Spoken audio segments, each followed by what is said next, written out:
나의 왕은 미쳤어요. 적어도 내가 보기엔 그렇습니다. 어떻게 해야 합니까? 첫째, 이 불변의 사실을 받아들이십시오. 당신은, 아니, 우리 중 아무도 누가 하나님의 기름 부음 받은 자인지 알 수가 없습니다. 어떤 왕들에 대해서는 모든 사람들이 분명히 사울의 반열에 있다고 장담하지만 사실은 다윗 왕의 뒤를 잇는 사람들이기도 합니다. 누가 옳은가요? 누가 알 수 있는 것인지요? 아무리 현명하다 할지라도 이 수수께끼를 풀 수 있는 사람은 아무도 없습니다. 우리가 할 수 있는 것이라곤 우리 자신에게 이렇게 물어보며 서성거릴 뿐이지요.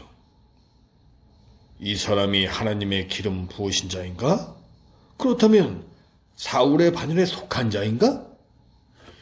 이 질문들을 잘 외워두십시오. 아마도 10,000번쯤은 당신 스스로에게 물어보아야 할지도 모르기 때문입니다. 특히 당신이 곧 미쳐버릴지도 모르는 왕이 다스리는 나라의 시민이라면 더욱 그렇죠. 이 질문을 하는 것이 그리 어렵게 보이지 않으나 사실은 어려운 것입니다. 특별히 당신이 아주 심하게 울고 있을 때, 또한 창대를 재빨리 피해가며 창을 맞던지고 싶은 유혹을 받으며 그리고 다른 사람들로부터 그렇게 하라는 부추김을 받고 있을 때, 또한 당신의 모든 이성과 온전한 정신과 논리와 지성과 상식이 그렇게 하기를 동의할 때, 그러나 눈물을 흘리는 가운데 이것을 기억하십시오. 당신은 질문만 알고 답은 모른다는 것을 말이죠. 아무도 그 답을 알지 못합니다. 하나님 밖에는. 그러나 그분은 절대 말씀하시지 않으실 겁니다.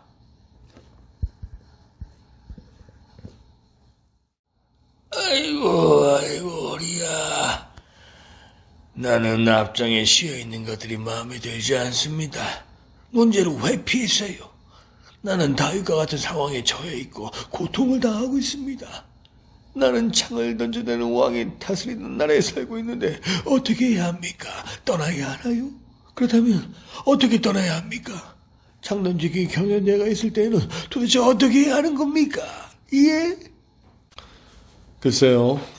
당신이 앞장에서 말한 질문을 좋아하지 않았다면 이 장에서 밝혀질 해답도 좋아하지 않을 것입니다. 그냥 찔려 죽으십시오. 이것이 대답이죠.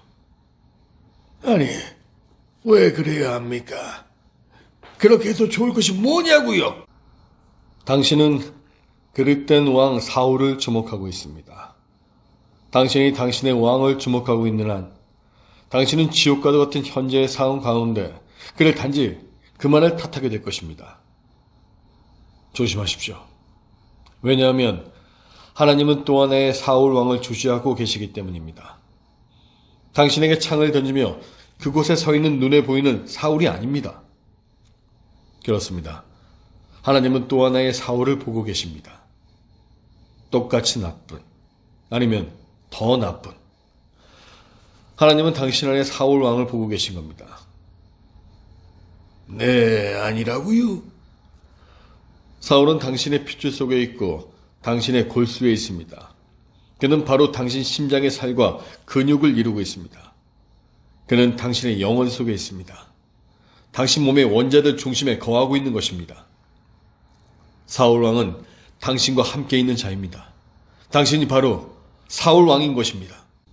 그는 당신의 뱃속에서 살아 숨쉬며 우리 모두의 가슴 속에서 맥박으로 고동치고 있습니다. 그는 멸종되어야 합니다. 이 말이 별로 기분 좋게 들리지 않을지라도 이제 당신은 적어도 왜 하나님께서 당신을 곧 사울 왕이 될 듯한 사람 밑에 두셨는지 알게 될 것입니다.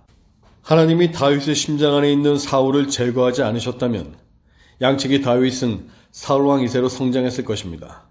그 수술은 실상 여러 해가 걸린 것이었고 환자를 거의 죽게 할 만큼 무자비한 경험이었습니다.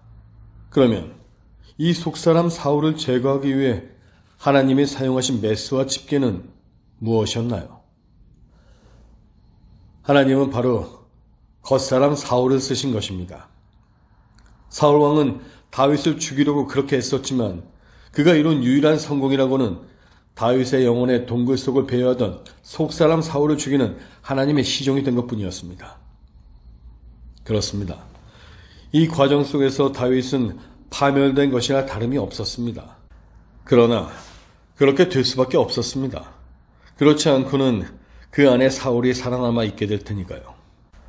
다윗은 이런 운명을 받아들였습니다. 그는 그 잔인한 상황들을 포용하였습니다. 그는 응수하지 않았고 대항하지도 않았습니다. 자신의 경건함을 보이기 위해 박수갈채를 노리는 연기도 하지 않았습니다. 그냥 잠잠히 혼자서 그는 그 가혹한 시련을 겪었습니다. 그의 속사람 전부가 절단되었습니다. 그의 성품이 변화가 되었습니다. 흐르던 피가 엉겨붙었을 때 다윗은 거의 알아볼 수 없을 정도였습니다. 당신은 앞장의 질문을 만족스럽게 여기지 않으셨죠? 그렇다면 아마 이 장에서 드린 해답도 좋아하지 않으셨을 것입니다. 우리 중 아무도 좋아하지 않습니다. 하나님을 제외하고는.